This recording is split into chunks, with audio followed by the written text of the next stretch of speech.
Okay, कैसे हो तुम लोग? Okay, today will be starting with your Woodrow Wilson.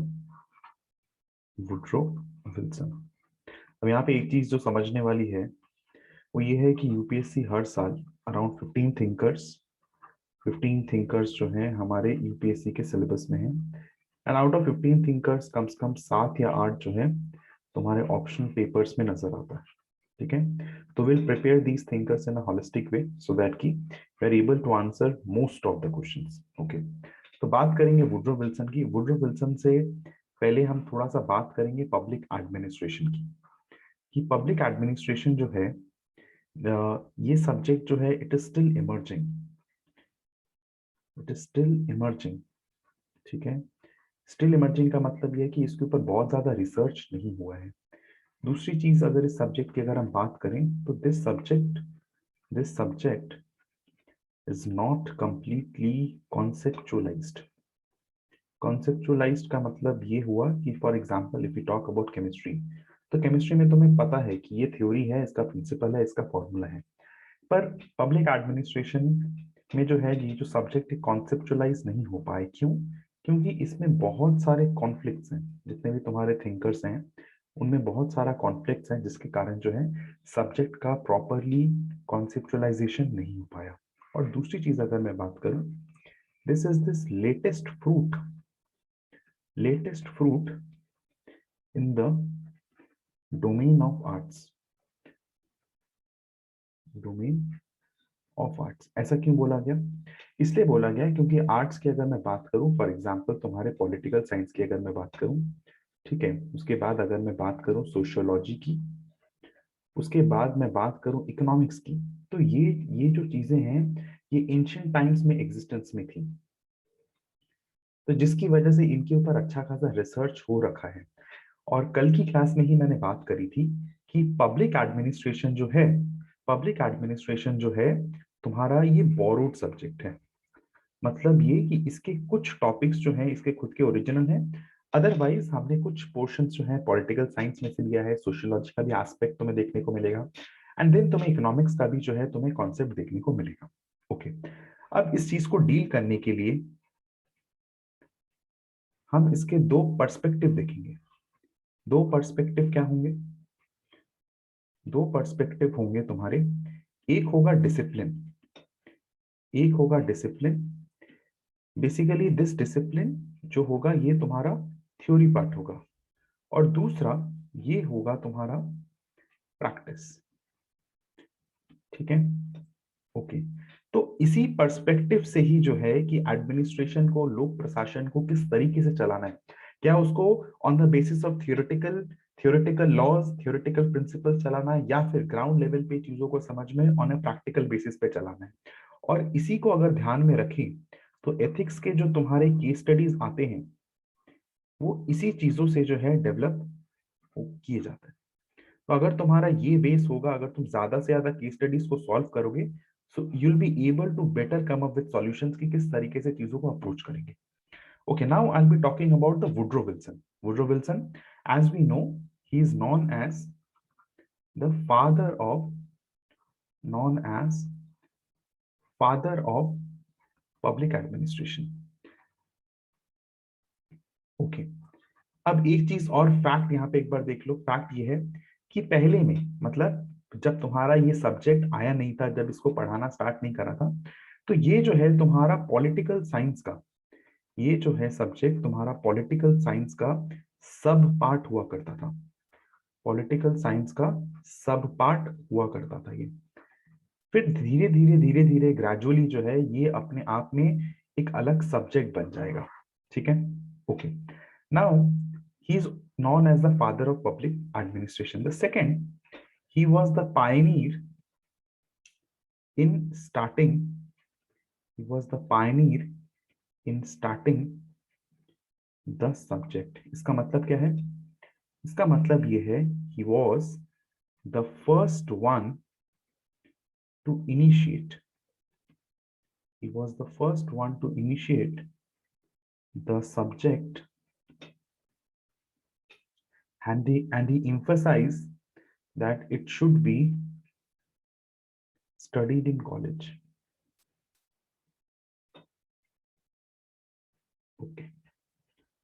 दूसरी चीज, उसको उसने इस चीज को बताया कि जिस तरीके से जो है लाइक बीए बैचलर डिग्री होती है इन आर्ट्स में, उस तरीके से जो है इस सब्जेक्ट को भी जो है यूनिवर्सिटीज में उतारा जाए।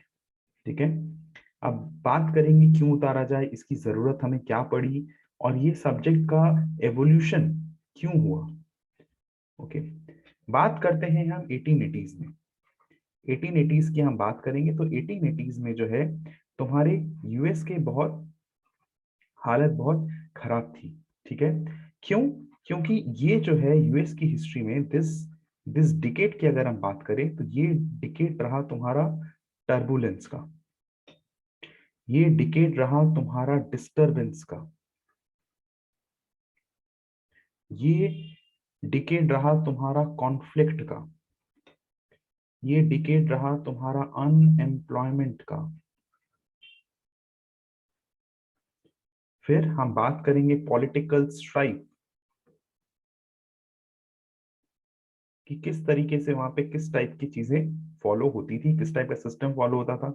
देन उस टाइम डिसऑर्डर काफी था। डिसऑर्डर की वजह से तुम्हारा करप्शन हमें देखने को मिला। करप्शन की वजह से हमें इनएफिशिएंसी डेवलप हो जाएगी किसी भी सिस्टम या फिर किसी भी ऑर्गेनाइजेशन के अंदर। ठीक है। और लास्ट हमें क्या देखने को मिलेगा, लैक ऑफ इफेक्टिवनेस। अब इससे, अब ये सारा जो था, इससे इसका इसका इफेक्ट क्या पड़ेगा, इसका इफेक्ट कुछ इस कदर पड़ेगा कि लोग जो हैं वो अपना एज अ टैक्स पैसा देते थे। तो जब वो टैक्स देते थे तो उसका यूसेज जो है सही ढंग से नहीं किया जाता था। जब सही ढंग से नहीं किया जाता था कि लोगों के, तो पॉलिसी इम्प्लीमेंटेशन तुम्हारा ढंग से जो है तुम्हारा नहीं हो पाता था। सही से तुम्हारे अगर ब्रिजेस या पोर्ट्स या फिर रोडवेज रेलवेज, इनके ऊपर अगर खर्च करना था तो कहीं ना कहीं जो है ये सारा पैसा जो है तुम्हारा करप्शन में चला गया, इसमें चला गया, तो प्रॉपर यूटिलाइजेशन नहीं हो पाता था टैक्स के फंड्स का। जिसकी वजह से जो है ग्रेजुअली जो है तुम्हारा इन्वेस्टमेंट्स, जो प्राइवेट कंपनीज जो करती हैं इन्वेस्टमेंट जो है, वो तुम्हारा स्लो हो गया। ओके। अब ये सब बात मैंने क्यों बताई, तो इसी दौरान जो है तुम्हारे वुड्रो विल्सन जो है काफी यंग थे, and he was also politically active. इस politically he was active। तो अब हुआ यहाँ पे ये कि ये जो तुम्हारा पॉलिटिकल, ये जो उस टाइम अगर मैं बात करूं इन 1880, इन 1880 1880s इन यूएसए, ध्यान से सुनना चीजों को, in USA A system of administration administration was prevalent, was prevalent, जिसे हम क्या बोलते हैं, जिसे हम बोलते हैं स्पॉइल्स सिस्टम। ओके। अब वुड्रो विल्सन, जैसा कि मैंने कहा कि वुड्रो विल्सन जो है वो तुम्हारे यंग थे उस time, he was politically active. तो उसने सिचुएशन को ऑब्जर्व करा एंड उसको लगा कि यूएस की हालात, यूएस की इकोनॉमी जो है वो ठीक नहीं है। उसके लिए जो है उसका एम्फेसिस बढ़ा एडमिनिस्ट्रेशन के ऊपर। उसको ये लगा कि एडमिनिस्ट्रेशन जो है इस चीजों को डील करने के लिए रॉबस्ट होनी चाहिए। एंड देन ही रियलाइज्ड कि एडमिनिस्ट्रेशन जो है उसकी स्टडी जो है यूनिवर्सिटीज में होती ही नहीं है। अब यहाँ पे देखते हैं कि ना होने का पीछे रीजन क्या है, और अगर स्टडी नहीं हो रही है तो इसका इफेक्ट हमें किस तरीके से देखने को मिलेगा। अगर एडमिनिस्ट्रेशन की स्टडी नहीं हो पा रही है, ध्यान से सुनना, अगर एडमिनिस्ट्रेशन की स्टडी नहीं हो पा रही है तो इसका मतलब यह है कि उस एरिया में कोई रिसर्च नहीं होगा। उस एरिया में अगर कोई रिसर्च नहीं होगा तो कोई भी प्रिंसिपल्स निकल के नहीं आएगा। और ये प्रिंसिपल्स क्या होते हैं, प्रिंसिपल्स होते हैं way of doing things, way of doing things scientifically, way scientific way, or you can say scientific way of doing things, scientific way of doing things, ये चीजें हैं। तो अब सवाल यह है कि अगर ये नहीं हो रहा था तो सिस्टम क्या था? तो उस टाइम जो एडमिनिस्ट्रेशन जो है लोगों की, उनको ऐसा लगता था कि एडमिनिस्ट्रेशन जो है तुम्हारा कॉमन सेंसिकल वे से जो है एडमिनिस्ट्रेशन को रन कराया जा सकता है, जिसकी वजह से जो है ये turbulence, disturbance, conflict, unemployment, political strife, disorder, corruption, inefficiency and lack of effectiveness exist कर रहा था। तो उसको लगा कि नहीं, इसके लिए जो है इसको डील करने के लिए जो है यूनिवर्सिटीज में सब्जेक्ट को पढ़ाना काफी इंपॉर्टेंट बन जाता है। ओके, अब इसके कॉन्सिक्वेंसेस कुछ देखो इसको। The countries the countries in which the countries in which administration is poor, people will not invest money in that country. So it is very important that the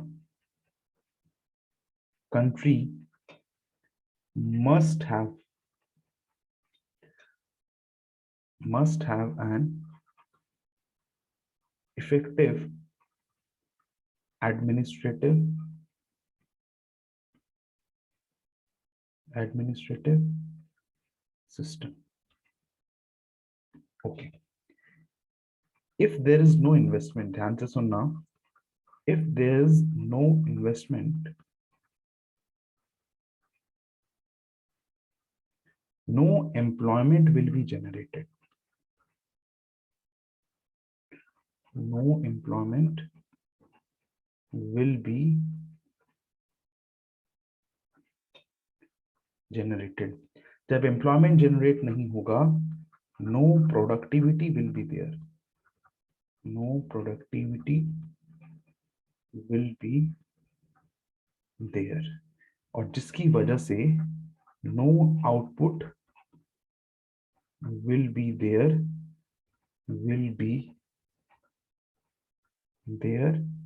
and this will result in social disorder. तो वो जो तुम्हारा decade of turbulence था, उसका reason हमें समझ में आ गया। इसीलिए तुमने देखा होगा, अगर करंट अफेयर्स की जो अगर वीडियो की बात करेंगे, तो मैंने तुम्हें यहाँ पे पीएम गति के बारे में जो है बात करी है, मास्टर प्लान की, किस तरीके से जो है इंफ्रास्ट्रक्चर बिल्ड करे जा रहे हैं, सो दैट कि हम ज्यादा से ज्यादा इन्वेस्टमेंट को फेच कर पाए। इन्वेस्टमेंट फेच होगा तो एम्प्लॉयमेंट जनरेट होगा, कहीं ना कहीं हमारी प्रोडक्टिविटी बढ़ेगी, और जिसकी वजह से जो है तुम्हारा आउटपुट बढ़ेगा। इसके पीछे जो है, जो तुम्हारा प्लान है 5 ट्रिलियन इकोनॉमी का जो कॉन्सेप्ट है, वो कहीं ना कहीं इसको बेनिफिट, इसको पावर करेगा। अगर इंफ्रास्ट्रक्चर नहीं होगा ढंग का, तो इन्वेस्टमेंट हमारे पास नहीं आएंगी। जब इन्वेस्टमेंट नहीं आएगी, तो कहीं ना कहीं अभी हमारी सोसाइटी में जो अनएम्प्लॉयमेंट का जो इशू चल रहा है, वो एग्जिस्ट करता ही रहेगा। यहां तक समझ में आ गया? ओके, अब सवाल ये उठता है कि ये सब तो ठीक है, एडमिनिस्ट्रेशन पुअर है, इन्वेस्टमेंट नहीं आएगा। सवाल ये आता है कि सर, एडमिनिस्ट्रेशन है क्या? अगर एक बेसिक, अगर मैंने तुमसे ये पूछा है, तो तुम्हारे दिमाग में सीधा जाएगा सर आईएएस, आईआरएस, या फिर अगर हम बात करें आईपीएस, सर यही तो होगा। कुछ लोगों के दिमाग में जाएगा सर यूपीएससी। यूपीएससी जो है सर वो एडमिनिस्ट्रेशन है। ठीक है, ओके, इसको थोड़ा डील करते हैं, थोड़ा डिटेलिंग के साथ, सो दैट कि तुम्हें भी चीजों में समझ पड़े। अब एडमिनिस्ट्रेशन बेसिकली है क्या? एडमिनिस्ट्रेशन बेसिकली एक तुम्हारा प्रोफेशन है, एक तुम्हारा प्रोफेशन है। अगर हम बात करेंगे लबासना की, अगर हम बात करेंगे, तो लबासना में भी जो है तुम्हें पब्लिक एडमिनिस्ट्रेशन पढ़ाया जाएगा। पर वहां के जो पब्लिक एडमिनिस्ट्रेशन होगी वो थोड़ी सी डिटेलिंग में होगी, मतलब वो तुम्हारी ग्राउंड रियलिटी को टच करेगी। जबकि हम जो अभी पढ़ रहे हैं उसका जो है उसका थ्योरेटिकल एस्पेक्ट हम ज्यादा पढ़ रहे हैं, हमने ग्राउंड पे नहीं देखा। तो ग्राउंड रियलिटी विद एक्सपीरियंस, लोगों का कहना है, लोगों का क्या कहना है, किस तरीके से जो है कास्ट सिस्टम अभी भी प्रेवेलेंट है, रिलीजन का कॉन्सेप्ट अभी भी जो है तुम्हारा दंगा फसाद ये सब क्रिएट करता है। तो बेसिकली ये प्रोफेशन है, a profession to know the pulse of the people, pulse of the people. अब जिस तरीके से डॉक्टर को जो है पता होना होता है कि उसको कौन सी दवाई देनी है, सिमिलरली एडमिनिस्ट्रेटर को भी पता होना चाहिए कि लोगों की पल्स किधर है, जिस therefore and therefore a better understanding, a better understanding of history, या फिर हम बात करेंगे जियोग्राफी, देन पॉलिटी, देन हम बात करेंगे इकोनॉमिक्स, एंड हम बात करेंगे एनवायरमेंट।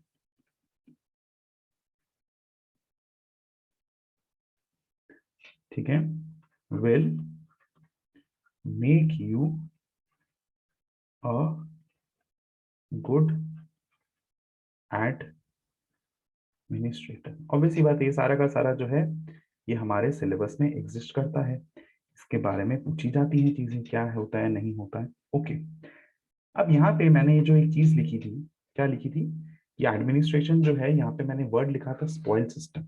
इसको थोड़ा सा समझ लेते हैं कि ये तुम्हारा स्पॉइल सिस्टम है क्या। स्पॉइल सिस्टम की अगर हम बात करें, स्पॉइल सिस्टम की अगर हम बात करें तो इससे पहले अब हुआ ये कि स्पॉइल सिस्टम आता क्यों था, इसका एग्जिस्टेंस हुआ कहां से। 1880s के टाइम पे, जो कि मैंने कहा कि डिकेड ऑफ टर्बुलेंस था, तो उस टाइम जो भी पॉलिटिशियन बनता था वो अपने सपोर्टर को एडमिनिस्ट्रेटर बना देता था। ठीक है, फॉर एग्जाम्पल अगर वो 1818 में अगर वो इलेक्शन में आया, तो उसके साथ उसका जो सपोर्टर होगा उसको एडमिनिस्ट्रेटर बना दिया जाएगा। ठीक है, इसलिए मैंने तुमसे वहां पे कहा था कॉमन सेंसिकल में एडमिनिस्ट्रेटर को बना दिया जाएगा। उसके बाद अगर 1885 में अगर यही सेम पॉलिटिशियन तुम्हारा इलेक्शन हार गया, तो ये जो एडमिनिस्ट्रेटर है ये भी बाहर हो जाएगा। ये दूसरा पॉलिटिशियन फिर अपने दूसरे सपोर्टर को जो है लेकर आएगा। यहां तक समझ में आ गया तुम लोगों को? ठीक है, अब जिसकी वजह से हुआ क्या है, अब समझ लेते हैं स्पॉइल सिस्टम क्या होता था। तो स्पॉइल सिस्टम, पहला पॉइंट हम बात कर सकते हैं कि it is the opposite of merit system. अब अपोजिट ऑफ मेरिट सिस्टम, अब यहाँ पे देखो, यहाँ पे मैंने कहा तुमसे कि हिस्ट्री, ज्योग्राफी, पॉलिटी, इकोनॉमिक्स, अब जिस भी स्टूडेंट की, जिस भी कैंडिडेट की, जिस भी एस्पिरेंट की इसमें नॉलेज अच्छा होगा, ऑब्वियसली बात है वो एग्जाम को क्लियर कर जाएगा। ठीक है, तो कहीं ना कहीं यूपीएससी का जो पूरा एग्जाम का जो पैटर्न है, that is based on what, that is based on merit system. दूसरी अगर मैं बात करें, spoil system means no permanency, no no continuity, and administrator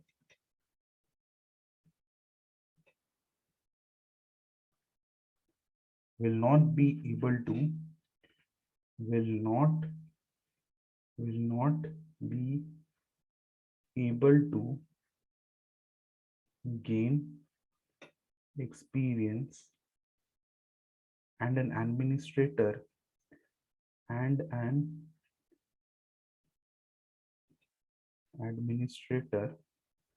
will not be appointed will not be appointed on the basis of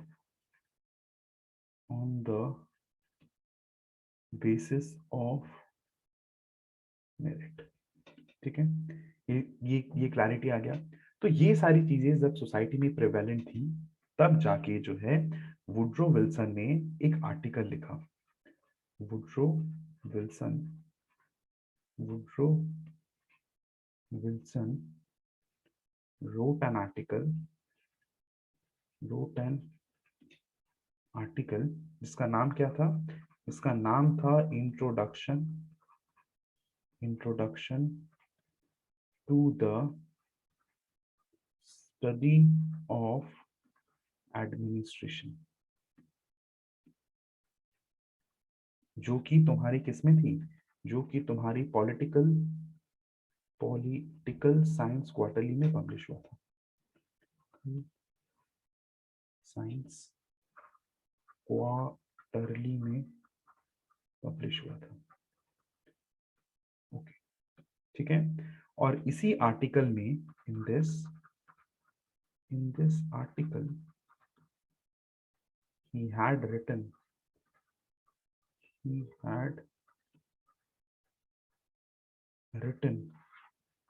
4 things, या फिर हम बोल सकते हैं 4 प्रिंसिपल्स।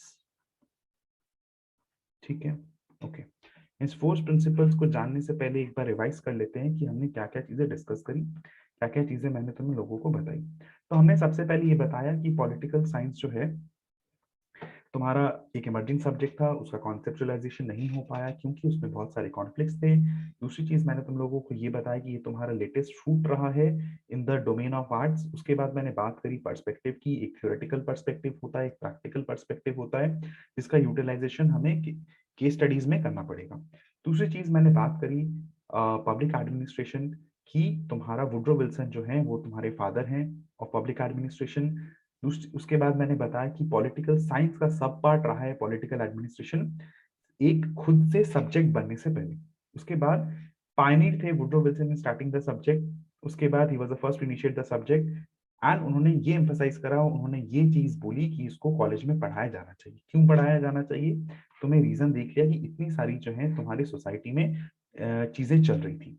ठीक है, उसके बाद यंग और पॉलिटिकली एक्टिव होने की वजह से जो है उन्होंने आर्टिकल लिखा। क्यों आर्टिकल लिखा? क्योंकि यूएस की हालात बहुत ज्यादा खराब थे। यूएस में तुम्हारी स्पॉइल सिस्टम चल रहा था, एडमिनिस्ट्रेशन रॉबस्ट नहीं था, जिसकी वजह से कोई स्टडी नहीं थी, कोई रिसर्च नहीं था, कोई प्रिंसिपल्स नहीं आए और साइंटिफिक तरीका नहीं निकल के आया था।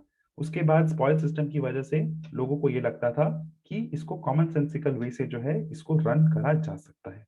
ठीक है, उसके बाद वुड्रो विल्सन का दिस आर्टिकल इसको ध्यान में रखना कि introduction to the study of administration. ठीक है, in this he talked about 4 principles. अब 4 प्रिंसिपल्स के बारे में एक एक करके हम बात करते हैं। तो सबसे पहले ही talked about science of administration. Talked about science of administration. Science of administration के बाद ही टॉक्ड अबाउट डाइकोटॉमी। उसके बाद उसने बात करी making public administration more business like. ठीक है, more business like. Okay, fourth फिर हमने बात करी यहाँ पे कंपैरेटिव स्टडी ऑफ पब्लिक